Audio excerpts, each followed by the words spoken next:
Bon dia a tothom, buenos días. Bienvenidos, benvinguts en aquest seminari de ciberseguretat que farem avui.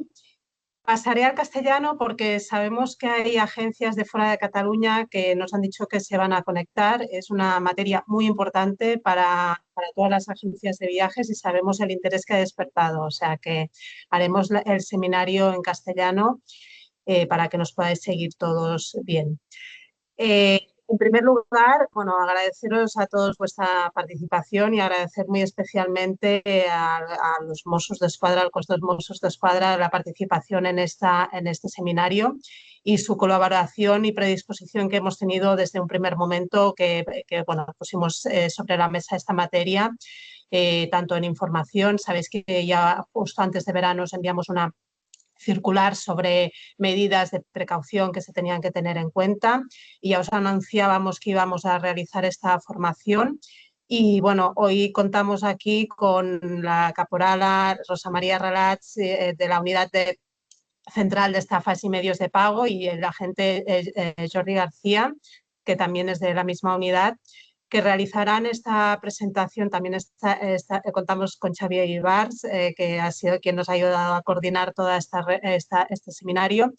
Pues ellos nos presentarán hoy todas estas medidas que es importante que adoptéis. Hemos visto que hay mucha casuística que se repite en las agencias de viajes, o sea que al final nos pueden dar estas indicaciones. Ellos ven muchas casuísticas diferentes también y son, yo creo, las personas indicadas para darnos estas indicaciones sobre precauciones importantes, muy importantes, que hay que tener en cuenta. Hoy mismo leía lo típico que lees la prensa a primera hora y has entrado el titular: el principal reto que tienen las agencias de viajes es la ciberseguridad, con lo cual yo creo que es importante, es una materia muy importante y cualquier medida que adoptemos siempre parece poco porque siempre van un paso por delante, pero es importante protegerse y saber lo que se tiene que hacer al menos, y después que cada empresa pueda decidir qué puede o qué quiere hacer.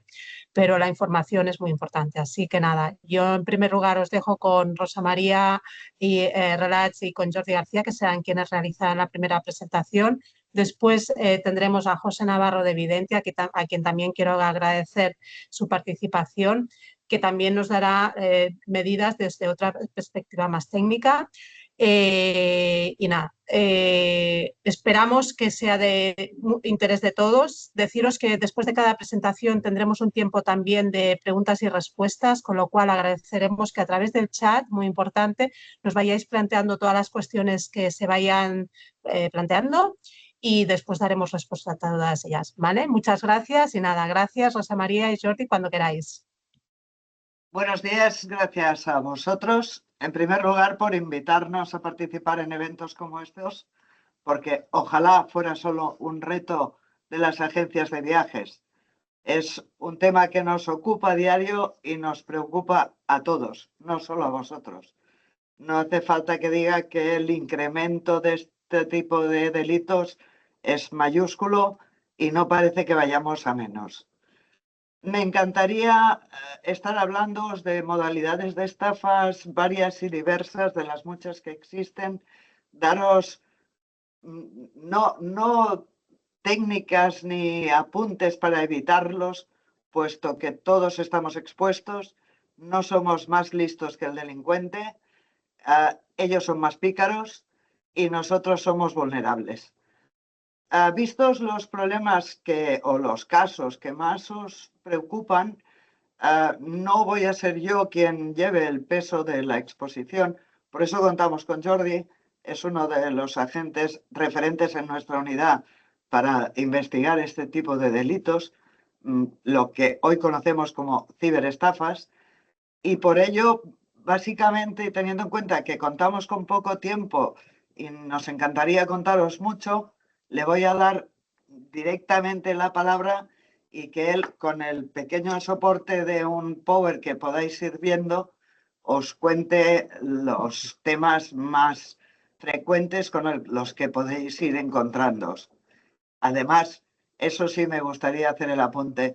Fijaros qué fácil es si hoy estamos dando una formación y no os vemos la cara a ninguno. ¿Cómo será poder engañaros desde el anonimato? Pero dicho esto, le paso la palabra a Jordi, que los pondrá más al corriente de todo lo que vivimos a diario. Muy bien, Rosa, gracias por la presentación. Bueno, como decía Rosa, soy Jordi García de la Unidad Central de Estafas.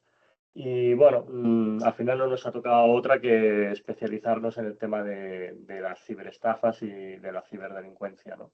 Es la época que nos ha tocado vivir y creo que, bueno, lo que hay que hacer es lo que está haciendo Acabe, ¿no? Ahora que es un poco, pues, enseñar a los usuarios a prevenir algunas de las estafas o de los ataques más comunes. Yo he preparado un PowerPoint que, bueno, lo que he hecho ha sido recoger el tipo de ataques o de estafas también que son más propensos a sufrir empresas de vuestro sector.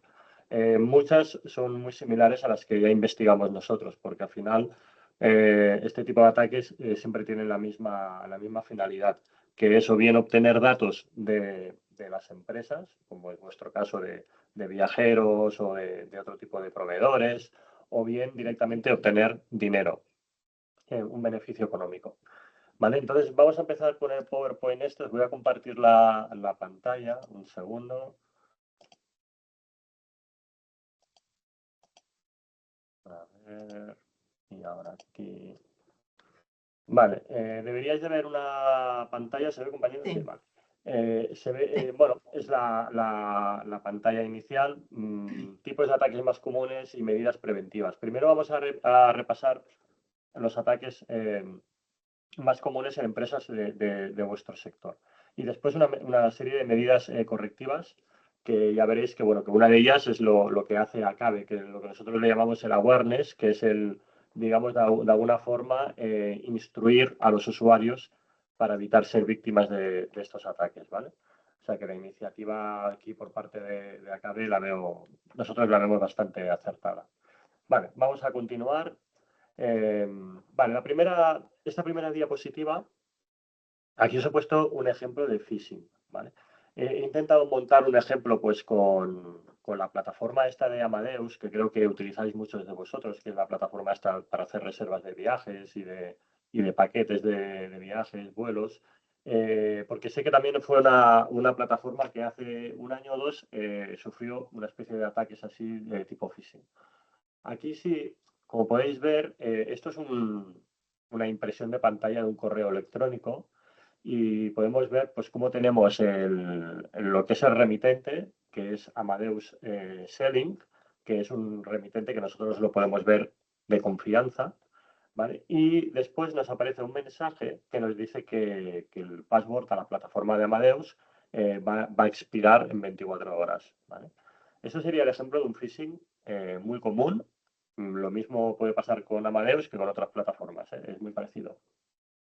Entonces, lo que dice este correo electrónico es que debemos acceder a un link, ¿vale? Que es la parte esta azul que tenéis en la parte inferior. Y aquí podemos ver que el link, si nosotros estamos familiarizados con esta plataforma, podemos ver que la URL, que es como se le llama al conjunto de palabras que forman este link, podemos ver como la URL pues, es la correcta, ¿no? Entonces, nosotros aquí no tenemos ningún tipo de sospecha. Aquí el problema está en que cuando un estafador o un ciberdelincuente quiere montar un correo electrónico, esta URL en realidad por detrás puede hacer que vaya hacia otra página, ¿vale? Otra página diferente. Si pasamos diapositivas, quedaros con la dirección de la URL, ¿vale? Que la damos por buena, porque aquí esta sería la oficial de Amadeus. Y entonces, si nosotros le pinchásemos a este link, nos aparecería esta siguiente pantalla, ¿vale? Esta pantalla, muchos de vosotros la reconocéis como la oficial de Amadeus, que seguramente pues algunos entráis aquí con vuestro usuario y vuestra contraseña, pero si os fijáis en la URL de arriba, hay una pequeña modificación, ¿vale?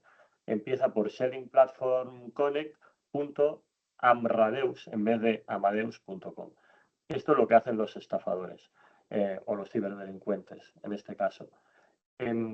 Esto se trataría de una página del acceso del formulario del login, del acceso de una página, en este caso sería una página clonada, los estafadores han hecho, o los ciberdelincuentes han hecho una copia de la página oficial de Amadeus. Hacer una copia de una página es relativamente sencillo, porque al final esto es un código HTML que hay. Cualquier navegador de los que tenemos nosotros en el despacho o la oficina nos permiten ver el código interno de una página web. Y entonces incluso existen aplicaciones que te permiten copiar el contenido de una página web y replicarla en otra. El único problema que se encuentran los ciberdelincuentes es que esa página que han clonado no la pueden poner en el mismo servidor oficial de Amadeus. Por eso tienen que comprar un dominio, que en este caso sería amradeus.com, compran un dominio que se parezca mucho al dominio original y lo que hacen es que cuelgan esta página en un servidor de la organización criminal, de los cibercriminales, ¿vale? Entonces, claro, cualquier usuario, por muy expertos o muy acostumbrados que estéis a entrar en esta plataforma, pues es muy difícil detectar la pequeña variación en el texto. Entonces, es fácil caer aquí. ¿Qué ocurre aquí? Esto sería un formulario phishing que llamamos nosotros, que aquí, pues la víctima introduciría el nombre y el password que normalmente utiliza para entrar en la plataforma. ¿Qué ocurre? Que en el momento en que le das al signing, es decir, el momento que le das a entrar, esas credenciales ya se han traspasado a un servidor o a un correo electrónico, lo que sea, de la organización. Es decir, la organización criminal, los ciberdelincuentes, en el momento que nosotros aquí rellenamos los datos y le damos al botón de signing, ya tienen nuestro usuario y nuestra contraseña. Y por lo tanto ya tendrían el acceso a la plataforma de Amadeus, en este caso. Por lo tanto, aquí ya pues ellos ya pueden tener acceso a los datos y, bueno, datos económicos, cuentas bancarias que pueden estar grabadas en la plataforma, tarjetas de crédito. ¿Vale? Y esto los ciberdelincuentes lo utilizan muchas veces para vender esos datos y los venden a terceros. Y esto es un negocio para ellos muy interesante. ¿Dónde se venden esos datos? Después un poco lo explicaré, pero bueno, esos datos se venden principalmente en la Deep Web, ¿vale? Que es digamos, es el Internet, lo que es la Internet profunda, que se llama. La Internet no es una Internet que estamos nosotros habituados, como sería Google, ¿no? En el navegador de Google a buscar páginas, sino que es una especie, es otro Internet que para acceder a ello hay que entrar mediante navegadores especiales y bueno, hay que tener un poco de conocimientos informáticos para poder acceder a la información. Entonces, todos estos datos se venden en esas redes y eso da un gran beneficio económico para la organización. Este sería el caso de un caso de phishing. Un caso de phishing simple, pero que se utiliza muchísimo hemos puesto aquí como ejemplo a la plataforma Amadeus, pero bueno, podría ser en varias plataformas, ¿vale? Cada vez evolucionan más los phishings, cada vez lo perfeccionan más, incluso muchas veces cuando le dan al botón de signing, muchas veces pues la página esta página de copia, se redirige a la página oficial, a la buena. Entonces muchas veces nos sospechamos de que ahí haya pasado algo, ¿vale? Simplemente pensamos que no ha funcionado bien o que no se ha actualizado bien la página, pero en realidad ya le hemos enviado nuestras credenciales a los cibercriminales. Eso sería el caso de phishing. Vamos a ver otro tipo de ataque, que es este está bastante, bueno, en algunos sectores está de moda, en otros ha ido bajando, que es el BEC. El BEC es el Business Email Compromise, que no deja de ser la vulneración de una cuenta de correo. En este caso, ¿qué nos puede pasar aquí? ¿Cuál es el caso más? Bueno, primero explico lo que es la diapositiva. En el punto 1 podéis ver pues, que aquí el cibercriminal tiene el poder de una cuenta de correo que está comprometida.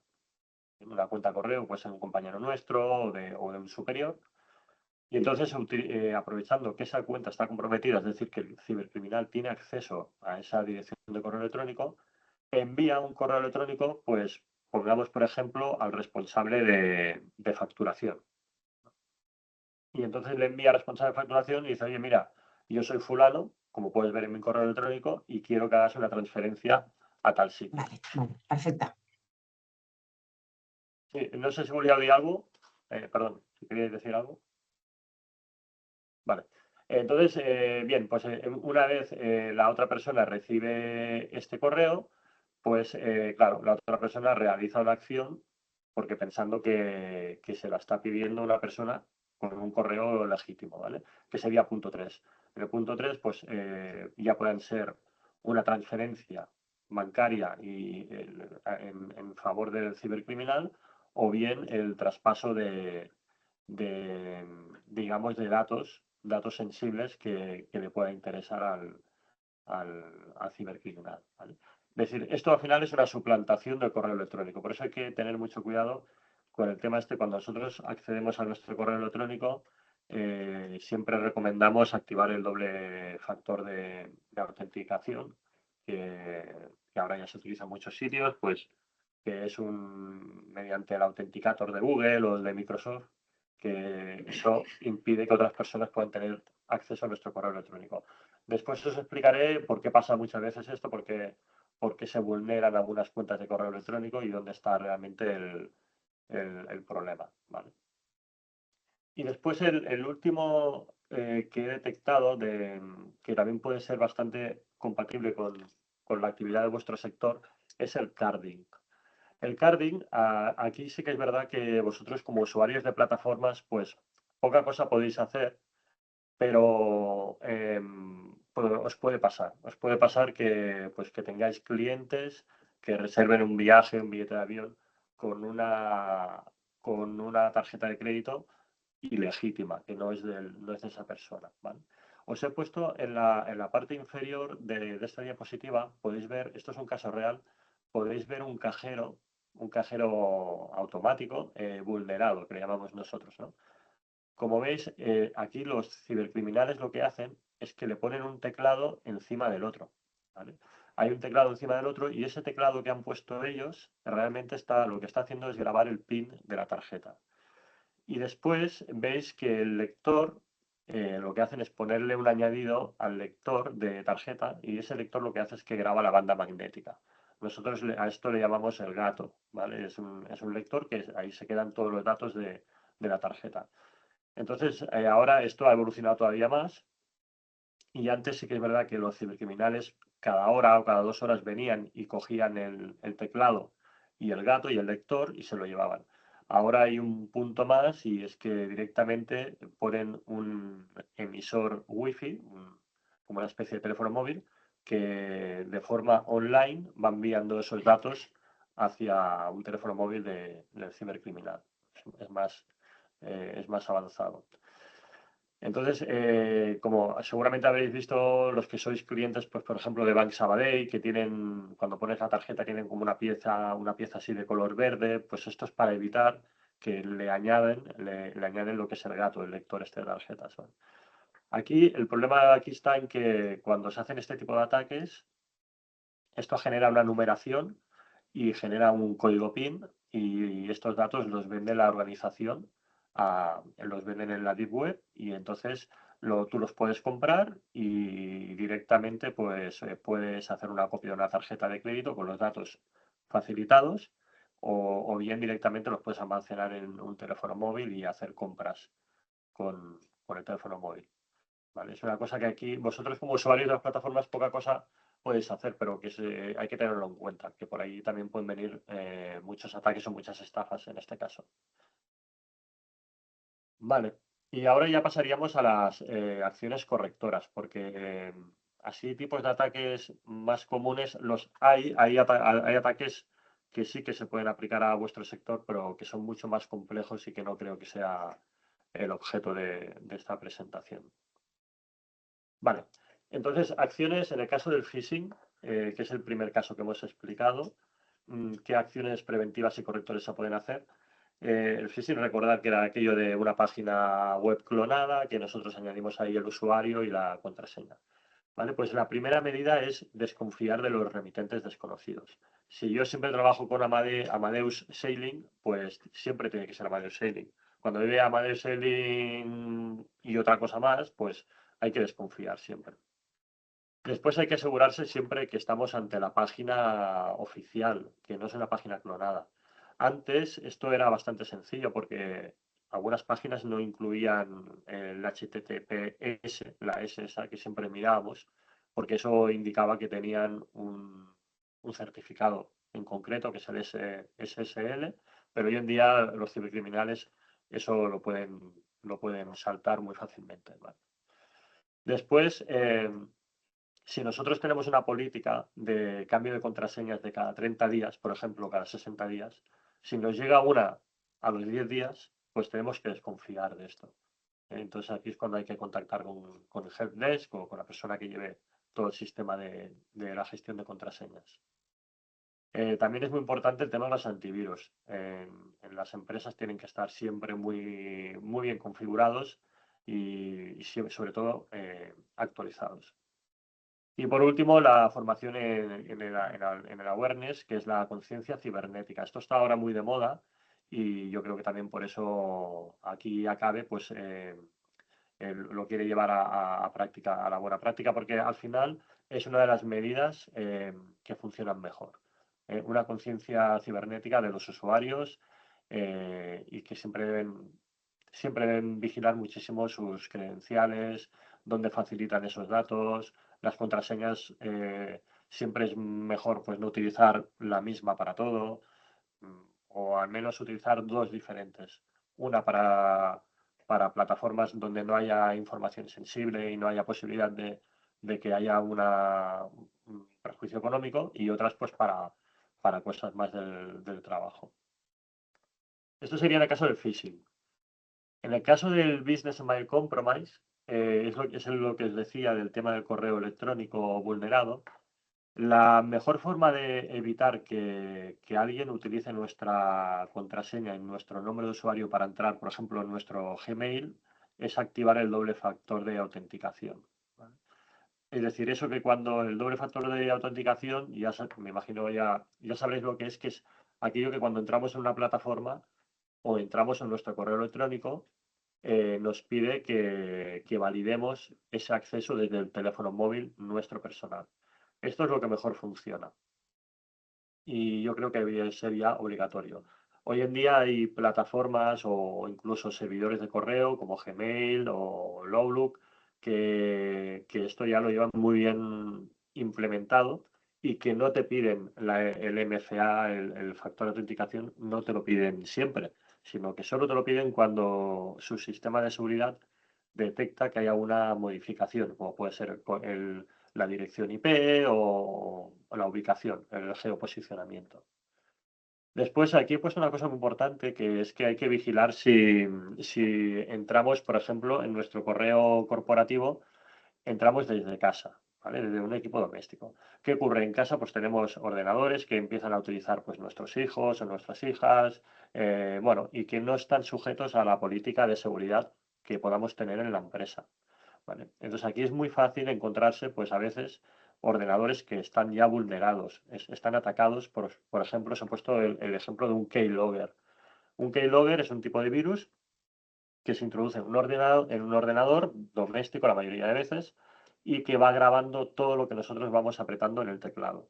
Es decir, todo lo que yo escribo en el teclado pues se graba en un fichero y ese fichero se envía a un servidor de la organización de los criminales, ¿vale? Para evitar eso, por eso es muy importante el tema de los antivirus, o si tenéis el Windows 10 o el Windows 11, que ya tiene de por sí un buen sistema de seguridad, pues siempre tenerlo activado, actualizado. Después, otra cosa muy importante, cuando tengamos una solicitud de cambio, para los que trabajáis sobre todo con temas de proveedores y con el tema de las facturas, cuando un proveedor os pida un cambio en la cuenta bancaria de cobro, siempre llamar por teléfono al proveedor. No al teléfono que aparece en la cuenta, en el correo electrónico que acabéis de recibir, sino el teléfono que tengáis en vuestra agenda o en el que aparezca en su página web. Esto es súper importante. Nosotros tenemos muchísimos casos de estos que se hubieran podido evitar con una simple llamada al proveedor. Después, lo que os he comentado, lo de los antivirus siempre actualizados y la formación en awareness, que es lo que estamos haciendo ahora. Y para último, ya para acabar de las acciones correctoras, el tema del carding. como os he dicho antes, aquí poca cosa podéis hacer, pero os he puesto aquí un ejemplo del sistema de seguridad de una pasarela de pago, ¿vale? Cuando un cliente vuestro pues, paga un viaje a través de vuestra plataforma, en realidad vuestra plataforma lo que tiene es una pasarela de pago, ¿vale? Es decir, esta persona, el cliente, pone los datos de su tarjeta en un sistema que es una pasarela de pago de un tercero. Las más conocidas es Stripe y PayPal. Son las más conocidas en la mayoría de plataformas. Entonces, estas compañías ya tienen ellos de por sí un sistema de seguridad. Como podéis ver en la parte superior, en esta transacción que he puesto de ejemplo, pues el riesgo es un riesgo normal, está en el número 2. Y después, a medida que va subiendo riesgo, pues saltan una serie de alertas. Lo que se puede hacer vosotros como agencias de viaje o como empresas del sector, a veces lo mejor es hablar con estas pasarelas de pago y decirles, oye, mira, yo tengo esta casuística, yo tengo pues clientes que reservan viajes que pueden ser de fuera y entonces ellos adaptan esas políticas de seguridad al tipo de clientes que podáis tener. ¿Vale? Esto es algo muy importante. ¿Y cómo funcionan estas políticas de seguridad? Pues aquí la pasarela de pago lo que hace es muchas veces, pues mira, si este señor tiene un nombre, se llama Jordi García y me viene una IP de Asia, pues aquí ya salta una alarma, ¿vale? Entonces, esto está bien que intentéis hablar con estas pasarelas y decirles, mira, nosotros somos una agencia de viajes y esto estaría bien configurarlo de una manera que nos dé más seguridad a nosotros. Y ya está, ya hemos acabado porque tampoco no tenemos mucho tiempo para más. Podríamos estar hablando muchísimo tiempo porque hay de este tipo de ciberataques hay muchísimos, pero yo creo que estos son los que más se puede asemejar a vuestra actividad. Y aquí pues ya entraríamos con la ronda de preguntas si tenéis alguna pregunta que hacer. Dejadme un apunte. Perfecto. Un apunte. Acabado Jordi, habéis visto que él habla raro. Para los usuarios de a pie, claro, estamos hablando de ciberestafas, se mueve todo en ese mundo raro, en ese mundo extraño. Hablaba de conceptos como phishing, el BEC, no dejan de ser nombres que les ponemos a tipos de estafas y al final, en cualquier caso, siempre hablamos de lo mismo. Intromisiones en nuestros sistemas, vulneraciones de seguridad, captura de datos, apropiación de patrimonio o de identidades. Y para ello, siempre las mismas precauciones. Cuando alguna de estas cosas nos llega con carácter de urgencia o apremio, en forma de amenaza, o lo haces ya o vas a perder el acceso, vas a perder la contraseña, o sea, cualquier cosa que indique urgencia y necesidad que no sea de tipo médico, por favor, todo puede esperar. Validémoslo primero, confirmémoslo y vayámonos a lo de siempre. Una confirmación directa a nuestro contacto de siempre, ante cualquier duda, cautela es la mejor prevención. Dicho esto, en lo que podamos ayudaros, aquí nos tenéis. Muchas gracias, Rosa y Jordi. Ya tenemos aquí algunas preguntas y a ver si podéis ayudarnos en resolverlas. Pregunta Daniel Abuelo si creéis que las soluciones de doble factor de verificación son suficientemente eficientes para evitar riesgos como el phishing o el robo de claves de acceso directas sobre webs B2B. Claro, en las plataformas esta de B2B, de business to business, que es lo que vosotros utilizáis, por supuesto, activar la protección esta del doble factor de autenticación es lo más seguro. De hecho, esto es lo que nosotros en algún tipo de ciberdelitos hemos notado que ha bajado gracias a esta implementación. Y yo lo recomiendo. Da igual con que muchas veces me preguntan, bueno, pero ¿cuál utilizamos? ¿El de Microsoft, el Authenticator, el Google? Da igual. Cada vez salen más. Da igual la plataforma que se utilice, cualquiera es válida. Perfecto. Lo importante entiendo que es utilizarlas. También preguntan si existe, es Alfonso Torres, si existe algún documento oficial sencillo y de fácil implementación que las pymes puedan seguir para garantizar su seguridad. Dice que somos conscientes que existen estándares como la ISO 27001, la directiva NIS 2 o el esquema nacional de seguridad TENS, pero su implementación resulta muy costosa para las pequeñas y medianas empresas. ¿Hay alguna alternativa más asequible y práctica?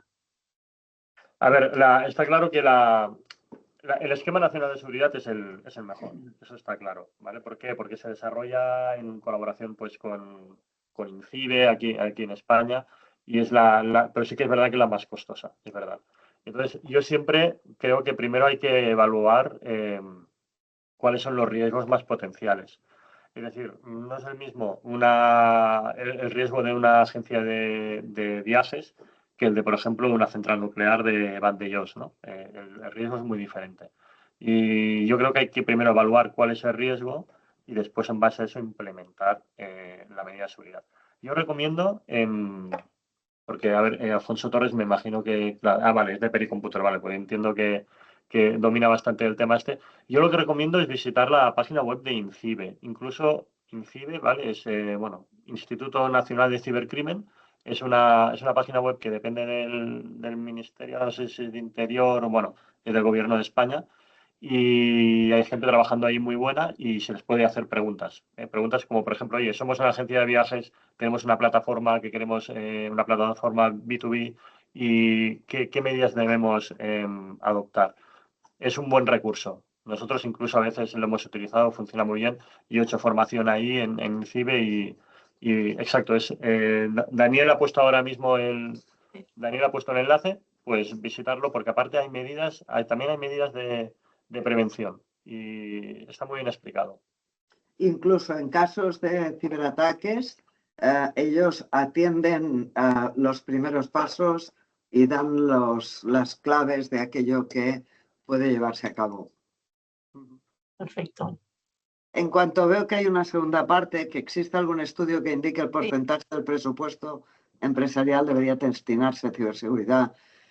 Es curioso, la seguridad en sí siempre se ha visto como un gasto a incluir, en lugar de verse casi como una inversión, porque todo aquello que se invierte en seguridad minimiza las pérdidas por otro lado, con lo que no que sepamos, no hay un estudio del porcentaje de presupuesto que debe destinarse.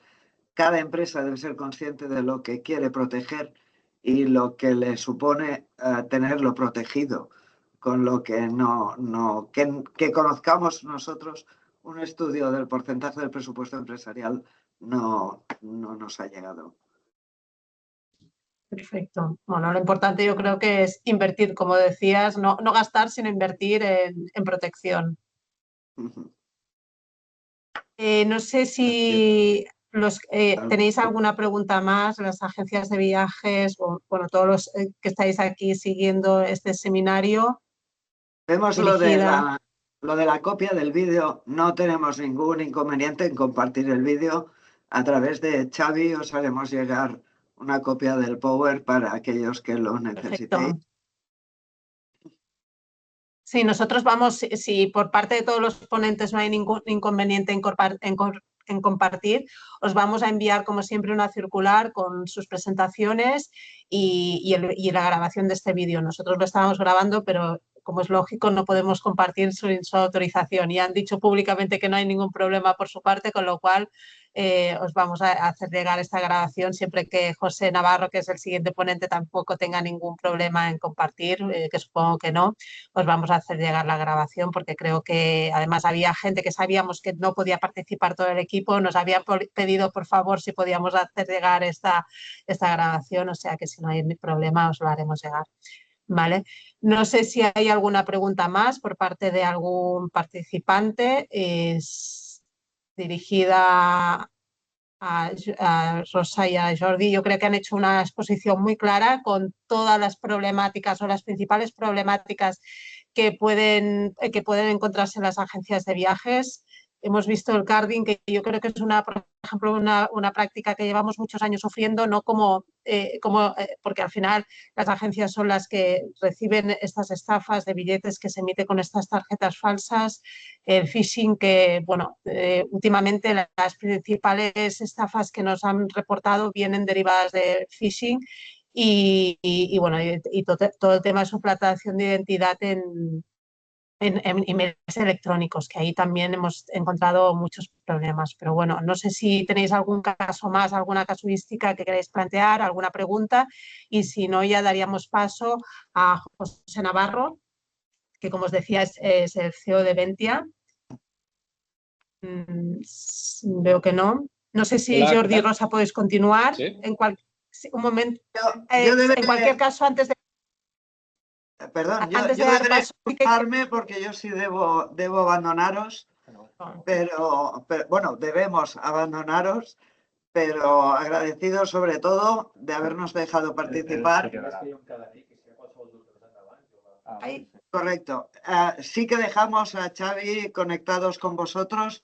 Cualquier duda que surgiera, si no ahora, más adelante, se la podéis trasladar a él tomará nota y o si no os la puede atender él, pues la atenderíamos nosotros en cualquier momento. Insisto, gracias por habernos dejado estar aquí. La prevención para nosotros es la herramienta principal y lo dicho, a vuestra disposición. Muchísimas gracias, Rosa, y muchísimas gracias, Jordi. La verdad es que ha sido un placer teneros aquí, pero llevamos varios meses trabajando conjuntamente con vosotros este tema y sabemos la predisposición que habéis tenido desde un primer momento, así que agradeceros y vuestra ayuda y bueno, sabemos que os tenemos ahí para ayudarnos y también lo digo para las agencias, si como os decíamos en nuestra primera circular, si sufrís algún ataque, por favor, informar primero a la asociación porque nosotros trasladamos esta información directamente al cos de los Mossos y todo esto pues ayuda también a poder actuar con mayor diligencia y poder prever y actuar por parte de los cuerpos de seguridad. Muchas gracias. Aprovecho y contesto la última pregunta. Las Perdón, entidades sí. bancarias no tienen obligación de verificar que el IBAN y el titular coinciden. Ahora yo sí. Ahora ya sí, pero ya no solo la entidad bancaria, sino el usuario, cuando pretende ordenar una operación en la que incluye un IBAN, te reporta automáticamente el titular. Y eres tú quien dice si realmente quieres continuar con esa operación o no. Desde el día 10 de octubre es obligatorio, se puso la obligatoriedad. Y es lo que dice Rosa, comprueba la titularidad de la cuenta con el nombre que estamos poniendo en la transferencia bancaria. Lo que ocurre es que te permite continuar, porque dice, si no coinciden, ¿estás seguro? Claro, si dices que sí, pues claro, la transferencia se hace igualmente. Si al final las estafas se consuman por el ok del humano, Sí. por mucha técnica que exista. Así es. Todavía es necesaria la intervención. Sí. Perfecto. Pues muchas gracias y ahora sí que daríamos paso a José Navarro, que es CEO de Ventia y que nos hablará pues de estas cuestiones más de seguridad que podemos adoptar como empresa y ellos también colaboran con Exartia. Conoceréis Exartia, que es la empresa que también nos ofrece protección de datos a CABE y nos asesora en protección de datos a las agencias asociadas. Y bueno, yo creo que su visión también es muy importante y bueno, agradecer a José que haya también accedido a participar en este seminario, en este webinar. Y nada, muchas gracias, José, y cuando quieras, por favor. Hola, ¿qué tal? Sí, ya hemos participado anteriormente. Conmigo está también Eduardo, lo que pasa es que está fuera de cámara hoy, pero lo tengo aquí al lado. Y voy a intentar hacer una charla cortita y útil, como siempre. Nosotros también nos hemos dado ya alguna charla sobre prevención de ciberfraude, donde sobre todo decíamos que el ciberfraude pues es según los informes nacionales de ciberseguridad, es del 80-85% del tipo de incidentes de seguridad reportados, que es enorme. Y es la charla de Mossos que acabamos de ver, es la charla que ya os dimos. Se os han recomendado medidas de seguridad sencillas para para intentar mitigar este tipo de ataques. Entonces, lo que nosotros queríamos hacer para no repetir es mirar a ese 15-20% más de tipos de ataques, de tipos de incidentes de seguridad que también pueden causar mucho daño, pero que hoy en día con el auge del ciberfraude pues se queda un poco a la zaga o en un segundo plano. Entonces, de la misma manera que siempre hacemos, lo que vamos a intentar es muy brevemente dar una serie de consejos que nosotros vemos que son extremadamente sencillos para las empresas de adoptar, muchos gratuitos y que la gran mayoría pues, no lo hacen. Si queréis, os voy a compartir una presentación que es de apoyo. Evidentemente la podéis difundir a los asistentes o a quien queráis. No tenemos ningún problema. Ya veréis que además es muy cortita. Aquí os dejo, yo soy José Navarro, soy perito informático de la empresa Evidentia y también ha colaborado y colabora Eduardo Mateo de Texartia, que ya conocéis. Es importante el matiz de mi profesión. Yo soy perito informático. ¿Eso qué significa? Significa que actuamos en casos en los cuales una empresa tiene que ir a juicio para demandar o denunciar algo delante de un juez. Muchas veces este tipo de denuncias o demandas se ven motivadas por un incidente de seguridad interno dentro de la empresa. Puede ser ciberfraude, podéis ir a Mossos a poner una denuncia o llevar un peritaje informático, pero hay muchos otros tipos de casos. Si miráis la ciberseguridad desde el punto de vista tecnológico, normalmente lo que interesa a las empresas de ciberseguridad son los antivirus, los firewalls y cosas de este estilo. Nosotros tenemos otra perspectiva. Nosotros tenemos una perspectiva más práctica en cuanto a que si un incidente de seguridad no va a derivar en una demanda o una denuncia delante de un juzgado, nosotros no lo consideramos tan importante. Es importante para una empresa que un hacker ruso entre y te ponga algo en un ordenador sin que tú no lo sepas. Pues bueno, puede ser que sí, puede ser que no. Hay veces que cuando detectas este tipo de intrusiones, formateas, borras y ya está. Si no te ha causado ningún daño, no pasa nada. Pero, ¿qué pasa si hay otro tipo de incidentes que sí te causan un daño y que no son tan críticos, no son tan técnicos? Pues sí que puede derivar en una demanda de decenas, de centenas de miles de euros, despidos, denuncias a la empresa. Ya sabéis que la empresa puede ser objeto de responsabilidad penal desde hace unos años. Y ahí es donde entramos nosotros y este es el foco. Voy a ser muy breve, son 4 diapositivas y si queréis os hago 4 recomendaciones y si tenéis, pues ya sabéis, inquietudes personales o de la empresa en este momento, pues nos podéis preguntar en el chat y en los 15 minutos que nos quedan, pues ya si queréis centramos el tiro en lo que pueda ser de vuestro interés ahora. Bueno, prepararse para la respuesta ante incidentes de ciberseguridad. Es decir, 4 consejos muy rápidos para que podáis prepararos en cuanto detectéis un incidente en vuestra empresa, no solo el ciberfraude.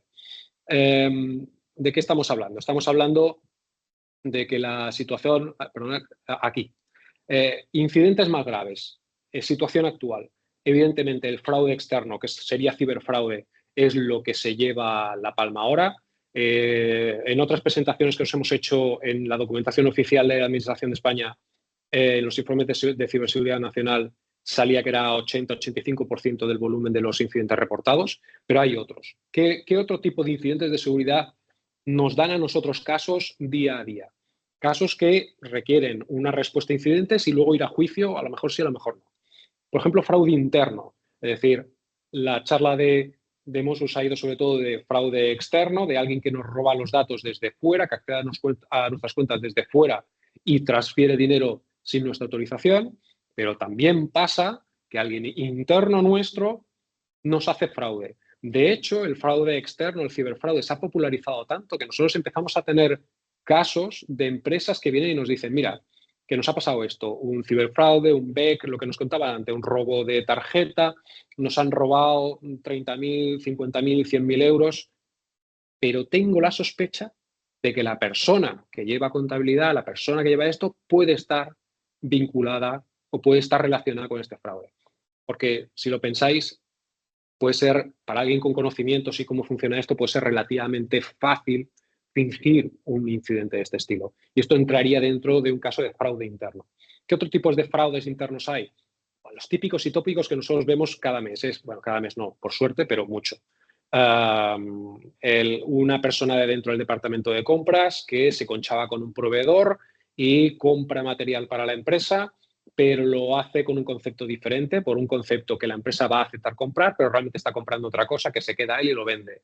O un empleado que llega a un acuerdo también con un proveedor para pactar el precio, pactar algo más y llevarse una comisión. Robo de material, sabotaje interno, sobre todo en empresas grandes con secciones sindicales muy cáusticas, etc. Esto es el típico fraude interno. Competencia desleal. Tenéis a un socio en la empresa, un director comercial o alguien importante en vuestra empresa que dice un día, oye, mira, estoy fatal, mi mujer está fatal de salud o en mi familia tenemos un problema o he pillado una depresión o lo que sea y voy a dejar este sector, voy a dedicarme a otra cosa, te pido la baja. Y te das cuenta en una semana o dos que tus clientes te empiezan a llamar diciendo, oye, que esta persona me está llamando, que dice que ha montado su proyecto o que se ha cambiado de empresa y que me vaya con ellos. O incluso no hace falta que se dé baja. Desde dentro tú te das cuenta que mientras la persona está trabajando contigo, se ha levantado una empresa a nombre de la pareja, a nombre de un familiar o a nombre de un abogado, porque hay abogados que montan sociedades y se ponen ellos como administradores como para ocultar al administrador real y está empezando a hacer actividad mientras está dentro de tu empresa. ¿Con qué intención? Con intención de sacar información privilegiada, aprovechar los recursos de tu empresa para cuando llegue el momento idóneo, darse de baja y empezar la actividad con su empresa. Esto pasa bastante. Fuga de información relacionada con las otras dos. Una persona que pincha una memoria USB, se lleva sopo 200 documentos para su uso y disfrute. Incumplimiento de la buena fe contractual. El empleado que no trabaja, que mira la prensa deportiva, etcétera, etcétera. Conflictos laborales de todo tipo. Y conflictos en proyectos informáticos, que esto entra, no es tanto un incidente de seguridad, pero también hace falta entra dentro de los tipos de incidentes que a nosotros nos llegan, que puede tener un gran impacto en la empresa y con 4 medidas muy sencillas se puede paliar mucho el efecto negativo de ellos. ¿Qué es, por ejemplo? Esto seguro que a muchas de vuestras empresas os ha pasado. Voy a contratar un CRM, un ERP, que con la empresa de aquí del barrio que me dicen que son buenísimos, me piden 20.000 euros y en 6 meses esto está hecho. Pasan 6 meses, no está hecho. Pasan 12 meses, no está hecho. Problemas continuos, errores, etcétera, etcétera. Pasan 2 años y eso sigue sin funcionar. El proyecto que costaba 20.000, os han pedido ampliaciones, ahora ha costado 40.000, ya sin contar con todos los gastos de horas, errores, problemas que habéis tenido de inventarios. Bueno, vosotros no tenéis inventario de almacén, pero daños de este estilo. Y al final tenéis que ir a los juzgados para poner una demanda. Entonces entra el perito y el perito siempre pregunta, ¿hay contrato? ¿Hay funcional? ¿Habéis hecho reuniones? ¿Habéis hecho actas de seguimiento? No. Y la empresa acaba perdiendo muchísimo dinero. Estos son los incidentes más graves que nosotros tenemos en la empresa mes a mes. El primero es fraude externo, es el ciberfraude, pero como podéis ver el resto son muy sensibles. A lo mejor nos ha tocado a vosotros internamente porque son poco probable, por suerte, que le pase a una empresa, pero cuando te toca muy de lleno. Entonces, a ver, estoy intentando pasar la página. Consecuencias reales. Pérdidas económicas directas. Estamos hablando de mucho dinero muchas veces. Despedir a un empleado que lleva mucho tiempo, el efecto de una competencia desleal, el efecto de un robo interno. Suelen ser mucho dinero. A nosotros cuando nos llaman no nos llaman por un problema de 10.000 euros. O sea, nos llaman por problemas que realmente ponen en jaque a la empresa. Costes judiciales. La justicia puede ser ciega, pero no es barata ni gratis.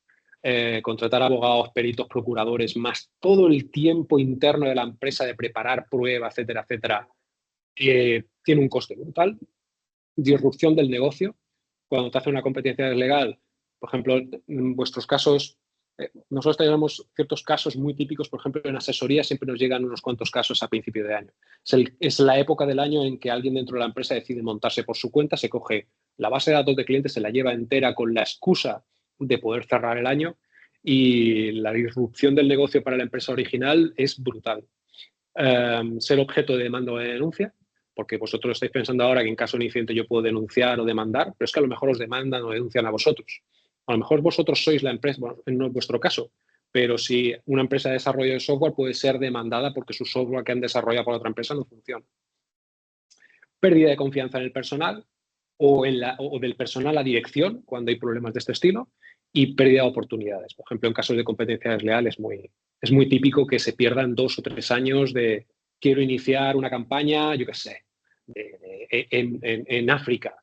Viajes a África o con empresas de África, no sé qué, montas todo el tinglado y de repente la persona que lo ha llevado coge, se monta su empresa y se lo lleva todo y pierdes 2 o 3 años de ventaja competitiva.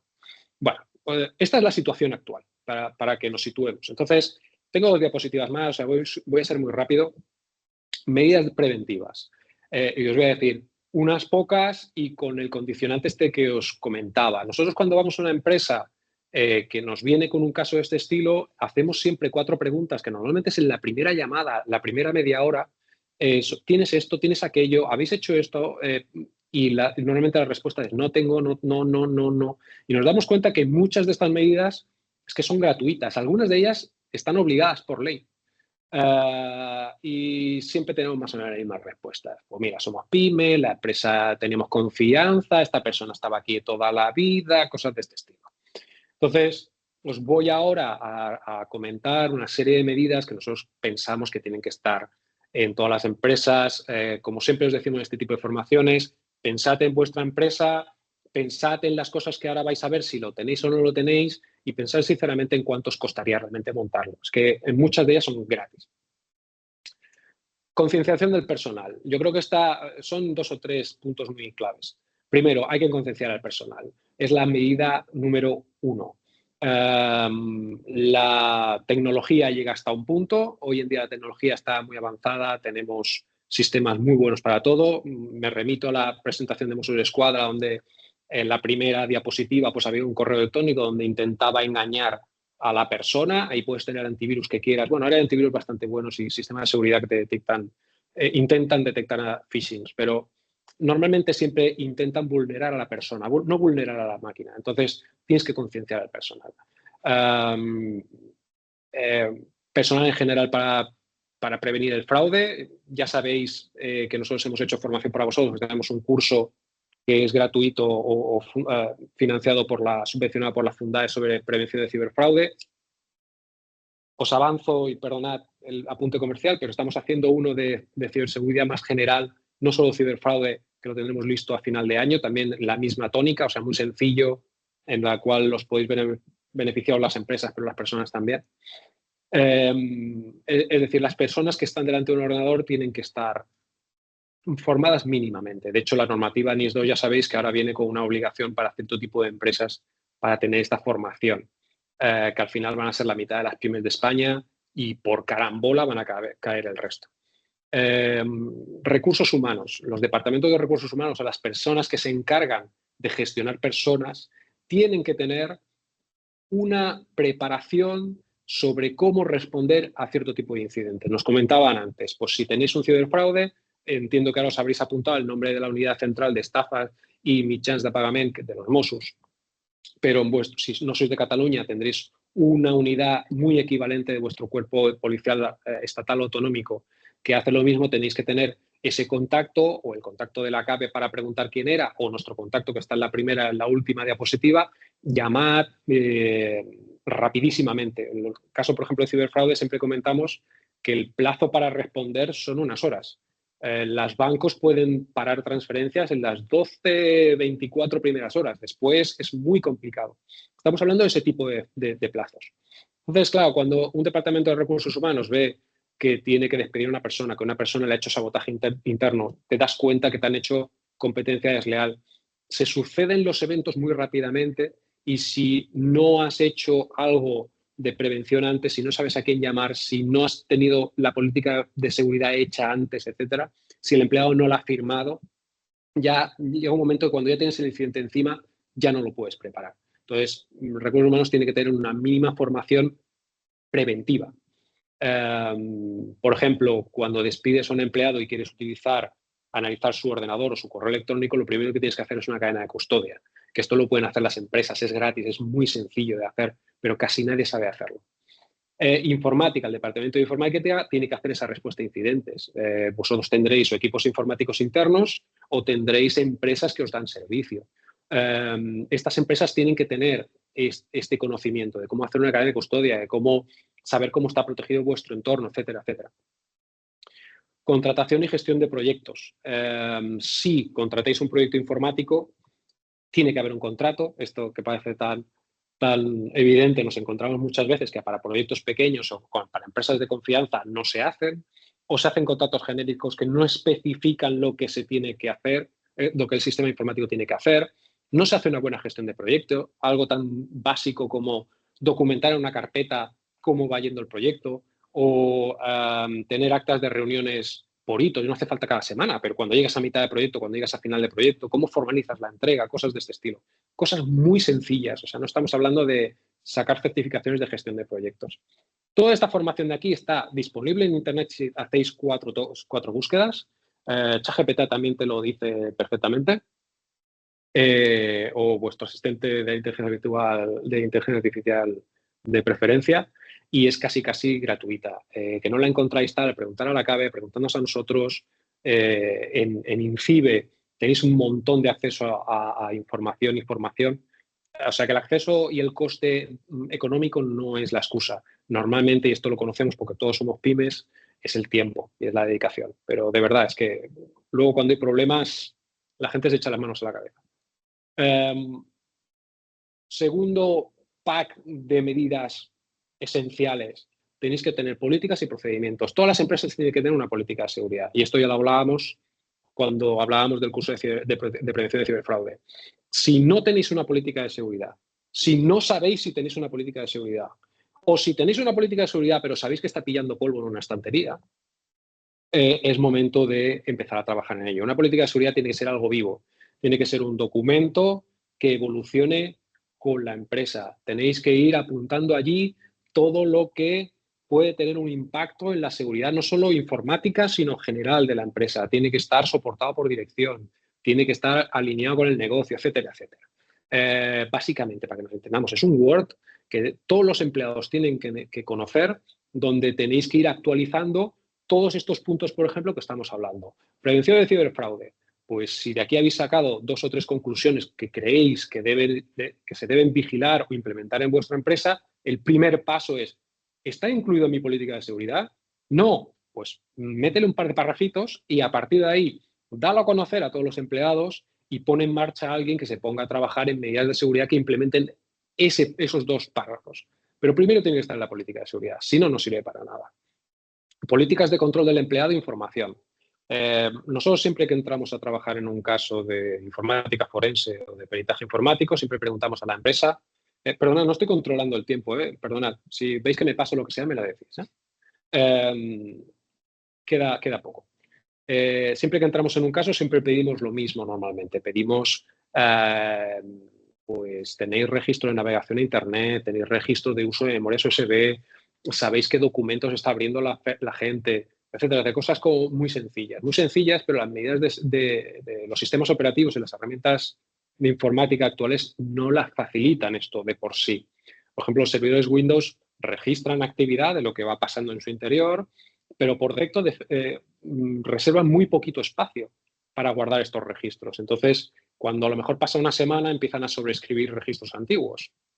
Si no modificas esta configuración, que insisto, es gratis, con el coste de los discos duros hoy en día es que no hay excusa, puedes tener pues 1 mes, 3 meses, 6 meses. La de veces que hemos llegado a casos donde nos dicen, no, es que creemos que este trabajador, o tenemos testigos que dicen que este trabajador está navegando por páginas web, yo qué sé, de prensa todo el día, por decir un caso suave, pero tenemos casos muy brutos, y le decimos, vale, ¿dónde están tus registros de navegación? No, es que el firewall solo guarda 3 días o 1 semana. Pues con 3 días, 1 semana no hacemos nada. Coger un ordenador viejo de estos que vais a tirar, instalarle un Linux gratuito y configurarlo para guardar todos los logs del cortafuegos durante 2 años es gratis. De verdad, muy sencillo de hacer. Entonces, se puede controlar al empleado y, por favor, cuando digo control del empleado, no interpretéis espiar al empleado, ponerle cadenas, vigilar lo que está haciendo. No, es controlar la actividad de lo que se está pasando en vuestra red informática. Ya está. Es esencial y hay medidas muy baratas. Procedimiento de respuesta a incidentes. Tiene que estar escrito en algún lado. Cuando pasa algo, ¿a quién tengo que llamar? ¿Qué tengo que hacer? Etcétera, etcétera. 2 páginas de un Word. Muy fácil. Procedimiento de gestión de proyectos. Lo mismo. No hace falta, ya lo he comentado antes, no voy a insistir, no hace falta certificarse ni TIL para esto. Muy asequible, lo podéis hacer vosotros. ChatGPT, Gemini, Perplexity os lo hace gratis también. ¿Que queréis algo más de confianza? Nos llamáis a Eduardo, a mí en un momento, no os vamos a cobrar por la llamada. En la CABE también podéis solicitar información y lo hablamos. Y también hay que preparar el sistema informático. Es decir, tenéis que preguntaros, estos son deberes que os encargo, que pensabais que venir a la charla era gratis, ¿no? Os encargo deberes. Volved a vuestra empresa y preguntaos vosotros o preguntar a quien sea si guardáis registro de navegación a Internet de las personas. Por ejemplo, si un empleado borra el historial de navegación, lo que ha navegado lo tenéis disponible en algún sitio. Si abre una ventana de navegador de incógnito y navega por ahí, lo tenéis disponible. Si se abre un documento de contabilidad, de casos pasados, de clientes, listados de tarjetas de crédito, listados de no sé qué, si alguien hace una exportación del CRM de todos los clientes, ¿esto lo sabéis? ¿Lo podéis saber? Uso de aplicaciones, si alguien se instala una aplicación no autorizada y demás, lo podéis saber. Si alguien pincha en una memoria USB, hay un registro, etcétera, etcétera. Puedo coger un correo electrónico, adjuntar 20 documentos y enviarlo a la nube. Pues este tipo de actividad, los sistemas informáticos actuales los pueden registrar con más o menos dificultad, más o menos precio. Hay muchas cosas de estas que un Windows normal lo puede registrar. Hay herramientas muy sencillas, incluso antivirus que ya te lo ofrecen, pero simplemente tienes que ir ahí y activarlo. A lo mejor el antivirus que ya tenéis lo ofrece. A lo mejor por 5 euros más al mes lo tenéis. Pues está bien que os preguntéis esto. Como podéis ver, si tenéis todo esto en una red, el día que tengáis que responder un incidente o el día que tengáis que prevenir un incidente os puede venir muy bien toda esta información. Y creo que ya está. Como tenemos poco tiempo, no he querido ahondar mucho. Estos son nuestros correos electrónicos. Ya nos conocéis. Si no, pues en la CABE tenéis información. Haremos un curso más extenso de todo esto. Lo anunciaremos por la CABE, supongo.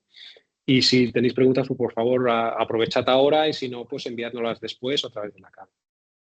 Perfecto, pues muchísimas gracias, José. Y sí que hay unas preguntas aquí en el chat. Pregunta Marta Goiri, en relación a la competencia desleal, ¿cómo se demuestra y cómo puedes combatirlo? Es un melón importante. ¿Tenemos un par de horas? ¿No? Vale. Horas no, Mira, pero 2 minutos sí que puedes dedicarle. Mira, muy rápidamente. Nosotros cuando hay muchos tipos de hacer competencia desleal. De hecho, si preguntáis a un abogado, si hay abogados presentes, en los casos de competencia desleal no les gusta, porque se puede perseguir por civil o por penal, es un concepto muy ambiguo. Y entonces, si pueden perseguir algo por un incidente, por algo que no sea competencia desleal, lo suelen hacer. Pero si tienes que ir a competencia desleal, vas. ¿Qué son competencias desleales? Pues normalmente es un empleado o ex empleado dentro de la empresa que, utilizando los recursos de la empresa, hace una actividad en su beneficio, ya sea me monto una empresa, ya sea derivo casos a la competencia, ya sea tengo un chanchuete con un proveedor, cosas de este estilo, ¿vale? Normalmente, ¿qué es lo que hace la gente para hacer este tipo de cosas? Pues escribo correos electrónicos, tengo en mi ordenador documentos sobre esa actividad, navego por Internet.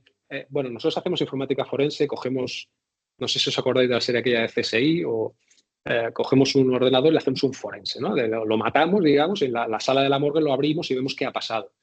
No os podéis llegar a imaginar lo curioso que suele ser el historial de búsquedas en Google de las personas.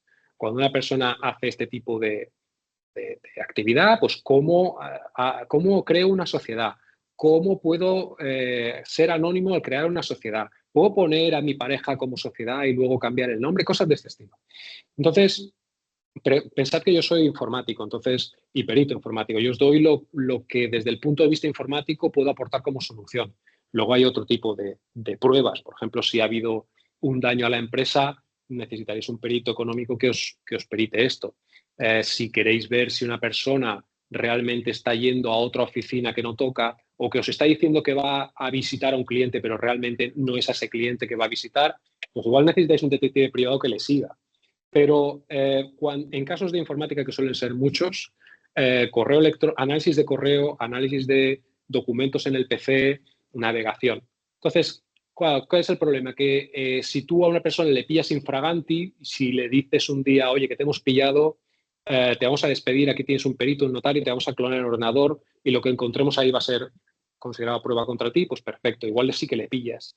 Pero si es una persona que ya ha consumado el hecho, que ya lo tiene todo preparado, se da de baja y se va, muy probablemente esa persona ya ha borrado todos los correos, ya ha eliminado todos esos documentos y nosotros, aunque podemos hacer recuperación de datos y hacer un poquito de magia, esa parte de la presentación donde decía que hay que preparar registros, de vuestro sistema debería registrar actividad pasada, es esencial.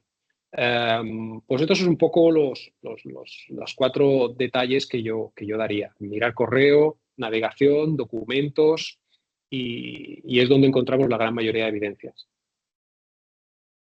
Perfecto, muchas gracias. Pregunta también Montse Trapero. Ya nos habéis explicado algunas maneras de protegernos ante diferentes tipos de ataques, pero una vez nos han atacado, ¿cómo podemos gestionar esta situación? ¿Debemos denunciar ante la policía? ¿Hay algún tipo de seguro que cubra las pérdidas que un ataque de este tipo nos pueda provocar? Sí, mirad, nosotros como peritos, si conocéis peritos de otro tipo, los que van a casa a mirar cuando hay una fuga de agua, el del coche y tal, hay muchos peritos que tienen mucho negocio con aseguradoras, que son las aseguradoras las que les pasan los casos. Nosotros hace muchos años que llevamos siguiendo un poco el sector para ver si nos podemos colar por ahí. De hecho, hay empresas que dedican a esto que algún convenio tienen. Pero realmente, a fecha de hoy, hay pocos seguros que te cubran por ciberfraude. A verlos los hay, ¿eh? Sobre todo si miráis seguros, aseguradoras de Reino Unido que operen en España, ellos tienen más tradición y encontraréis cosas. Pero luego si vais a la letra pequeña veréis que os cubren cosas muy concretas. Entonces, realmente poder decir que haya un seguro ante incidentes o ante ataques informáticos, no. Os encontraréis cosas puntuales. Yo siempre recomiendo, si puedes tener un seguro, tenlo, pero primero tareas preventivas, formación de personal, las 4 herramientas de seguridad tontas que os hemos comentado, lo que ha comentado Mossus, etcétera. Siempre ante un incidente que pueda ser un delito, considerado un delito penal, siempre hay que denunciar a policía. Entonces nosotros siempre recomendamos esto hacerlo lo antes posible. Vemos que hay casos que cuando nos llegan a nosotros dicen que, bueno, la semana pasada sufrí un fraude o me robaron o he visto esto. Y aún no he denunciado porque esperaba, el abogado me ha dicho que igual podemos hacer una pericial e igual la podemos aportar con la denuncia, ¿no? Error. O sea, y lo primero a denunciar a la policía, porque después podéis ampliar la denuncia, podéis aportar periciales, podéis hacer que el abogado se persone y sea una querella si tenéis ya un sospechoso de quién es la persona que pueda estar vinculada.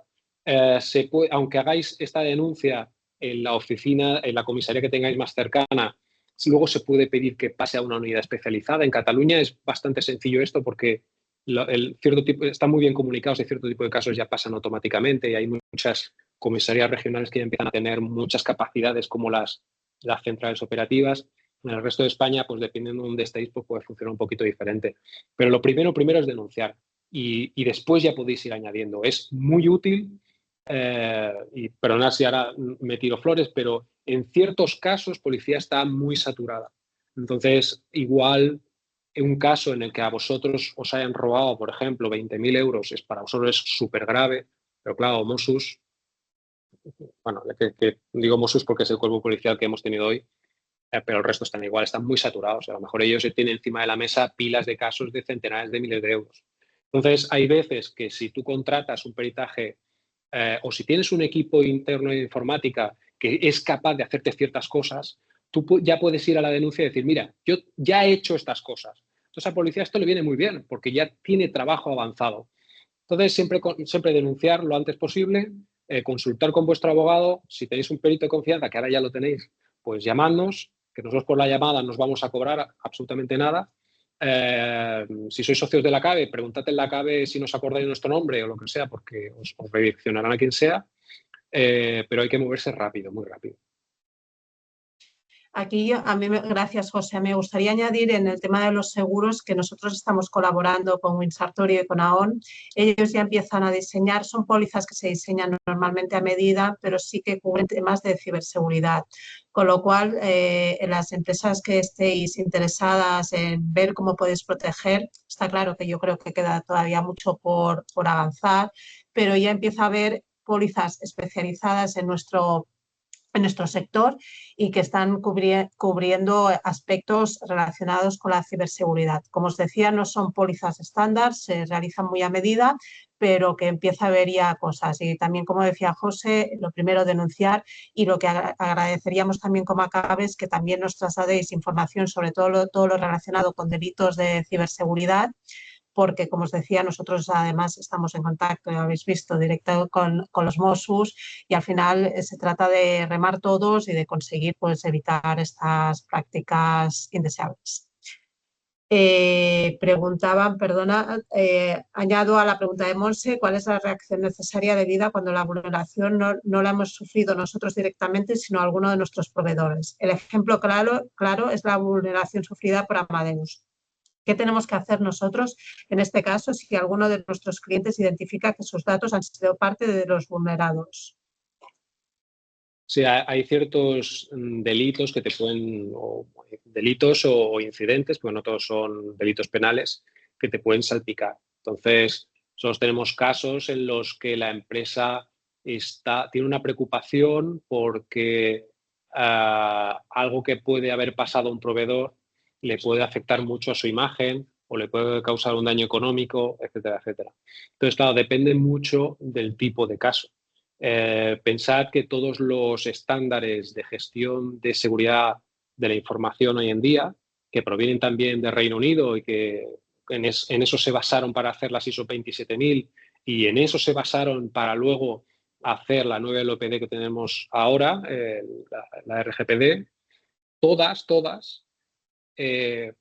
pasan, si os acordáis del antiguo LOPD, el antiguo LOPD lo que venía a decir es te obligo a tener estas medidas de seguridad, y con la nueva lo que viene a decir es, no, yo no te obligo a nada.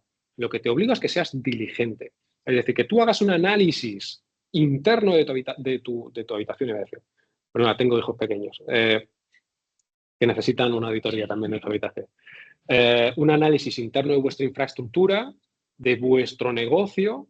Vosotros tenéis que decidir, o sea, la empresa tiene que decidir cuál es el riesgo de seguridad que quieren mitigar y por dónde pueden venir los ataques, y yo tengo que poner esas medidas de seguridad.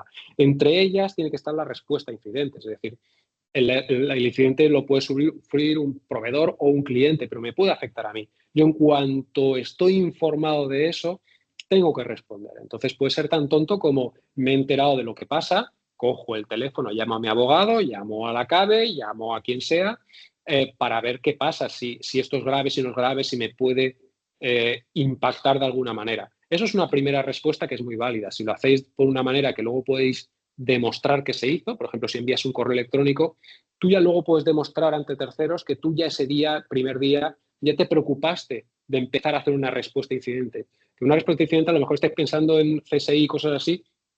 No, es que puede ser tan fácil como una primera llamada, un primer correo. Así que el problema de aquí es que no os puedo dar algo muy concreto porque depende mucho del tipo de caso. Sobre todo en casos penales tenéis que ser muy diligentes. Hay veces que nosotros estamos en casos de ciberfraude en los cuales la empresa no ha sido a la que le han robado, pero sí que ha estado dentro del circuito de las transferencias o de los documentos que han sido falsificados. Y lo que prevén es que hay alguna posibilidad de que alguna demanda les acabe cayendo por rebote. Nosotros siempre lo que aconsejamos es, nos llaman y nos piden consejo. Yo lo que siempre recomiendo es ser muy diligente. O sea, ¿a quién has escrito? ¿Qué has pedido? Oh, no he pedido nada porque, claro, es mi cliente, tengo confianza. No hagas el tonto. O sea, a ver, si hay mucha confianza, mejor, pero envíale un correo. Y de buenas maneras, yo no digo enviarle un burofax, pero de buenas maneras, dile, oye, ¿y esto cómo lo estás llevando? ¿Has pedido al banco esto? ¿Habéis pedido a vuestro proveedor de servicio de correo electrónico que os digan los registros de entradas para ver si un rusillo ha entrado y os ha espiado el correo? ¿Habéis pedido tal? ¿Habéis puesto denuncia? Etcétera, etcétera. Esto se puede pedir para estar un poco informado de la situación y tú estar mitigando el posible daño o ayudar a tu cliente, porque hay veces que le quieres ayudar. Y son medidas muy, muy sencillas. El concepto aquí es la diligencia. Tenéis que ser diligentes. No ser diligentes, perdonad. Tenéis que ser diligentes y poder demostrar que lo habéis sido. Perfecto. Preguntan también, Toni Conesa, si es seguro abrir pestañas grabadas en favoritos. ¿Esto evita posibles clonaciones de webs o también nos puede hackear este tipo de pestañas que grabamos de esta forma y usamos frecuentemente? Véase bancos. A ver, esto de grabar pestañas de favoritos, no tengo muy claro qué significa. O sea, entiendo que puede ser o que tú tengas un enlace que te haya pasado a alguien y tú lo guardes en favoritos y lo quieras abrir, o que tengas sesiones antiguas en varias pestañas y las guardes y luego las abras después, o cosas de este estilo. En general, una pestaña al final es un acceso a una página web, ¿vale? En Firefox, no sé vosotros, pero yo utilizo navegadores basados en pestañas, que puedes abrir varias pestañas. Yo soy adicto, hay veces que tengo 30 pestañas abiertas. Y da igual, o sea, cada pestaña es un acceso a una página web. Lo que tenéis que tener en cuenta es lo que ya ha comentado Mosu y lo que nosotros comentamos en nuestra formación es que tenéis que tener cuidado a dónde accedéis. El dominio, tenéis que saber un poquito de tecnología para saber qué es el dominio web, qué es un subdominio, cuál es la dirección completa. Cuando el navegador pone que hay un candadito al lado, qué es lo que significa, qué es lo que no significa, porque tú puedes estar accediendo a una página web que tenga el candadito, pero a lo mejor no es segura. Por ejemplo, en la presentación de Mossus había un dominio que era, evidentemente conocéis el dominio de amadeus.com y el atacante había usado un amardeus.com, jugando con la similitud visual de una R con la continuación de una M. Entonces te está engañando con el dominio. Tú cuando lo lees rápido crees que es amadeus.com, pero no lo es amardeus.com. Uno podría esperar, alguien que no es informático podría esperar que el candadito cuando accedes ahí esté roto, esté cerrado, te diga, aviso de seguridad. No. A lo mejor el atacante ha comprado un certificado digital para amardeus.com y el certificado es perfectamente correcto. Y tú cuando accedes ves el candadito. Lo que pasa es que te está llevando a una página web que no es la que tú crees.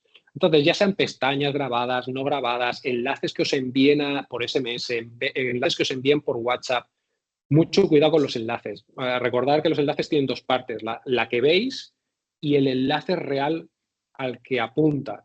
Yo siempre que tengo que acceder a un enlace que me pasan, yo lo copio, lo pego en un Word y de ahí, cuando compruebo que el dominio es correcto, entonces sí que lo pego en el navegador. Y, por ejemplo, si tengo que acceder a Amadeus, a CaixaBank, lo que sea, yo nunca clico en un enlace. Yo entro caixabank.com, amadeus.com, pongo mi login, no sé qué, y hago clic y entro al apartado que toca. Estos enlaces de clic aquí y ve directamente al apartado que tienes que trabajar, esto es dejarlo para los perezosos y para los vagos. Lo típico, correos o DHL, su pedido de DHL, clic aquí para gestionar su pedido. Pues yo me voy a DHL, me cojo el código de seguimiento, me busco dónde lo tengo que poner, pego el código de seguimiento, le doy a OK, veo dónde está el paquete. Anda, pues si yo no tenía ningún paquete de DHL, ¿vale? Pues esto es un poco recomendación general. Si Toni con esa se refería a otra cosa, que por favor la aclare, porque entiendo que es esto, lo que hablaba de pestañas grabadas. Supongo, sino que nos aclare. No sé si hay alguna pregunta más por parte de los participantes. Sí, es vuestro momento. Si no, como os decía José, él está a vuestra disposición a través de Acabe o bien directamente os ha facilitado también sus datos para consultas que podáis tener aparte. Pero si no, veo que no hay más. Daríamos por finalizada este seminario. Muchas gracias, José. Muchas gracias, Xavier, que también te veo aquí conectado por colaboración. Y bueno, yo creo que se han dado pues indicaciones muy útiles tanto por parte de los Mossos como por parte de Ventia, por parte de José, y que creo que al final pues bueno, lo que tratan es de evitar en la medida de lo posible y si pasa, saber cómo también tenemos que actuar ante estos ataques que pueden sufrir las empresas. Gracias a todos vosotros. Por parte de Acabe, como os decíamos, os vamos a compartir la información y repito, en caso de que sufráis algún ciberataque, algún ataque, por favor, denuncia, comunicarlo también a CABE para que también nos podamos ayudar. Y bueno, estamos a vuestra disposición. Sabéis que tenemos también la asesoría jurídica de ACABE, combinada con, pues está también Exartia. Tenemos aquí varios recursos que creo que os pueden ayudar y pueden ser de vuestra utilidad. Muchas gracias a todos y nada, buenos días y a continuar con la jornada. Adiós. Adéu, bon dia.